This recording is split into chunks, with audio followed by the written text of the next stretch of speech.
चित्र माती माती माती, त्यावर शेणानं सारून त्यावर रांगोळी. चित्र असं होतं.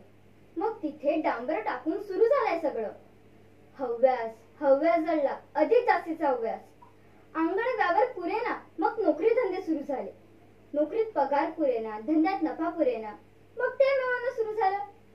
पगार वाढवण्यासाठी संप, दामदाट्या, मोर्चे, नफा वाढवण्यासाठी खोटेपणा, चिरीमिरी, चोरी.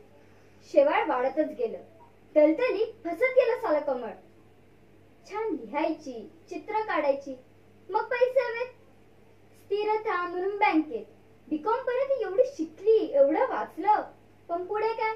लेझर भरा, परिपत्रके लिहा. जेवढी न्हायली नाही तेवढी कोरडी होत गेली. एम सुद्धा उरला ना, ओल्यावाचा दाखवला सुद्धा.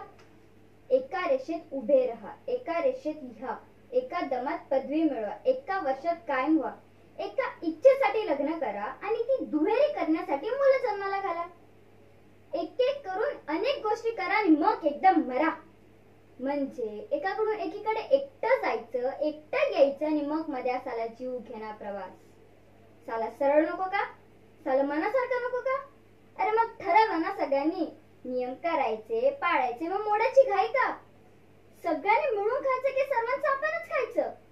मग ठरवा, शिस्त नको, बेशिस्त व्हा. लाज सोडायची तर सगळ्यांनी सोडा, एकट्यालाच कशाला? एकट्यालाच का ते ओझ?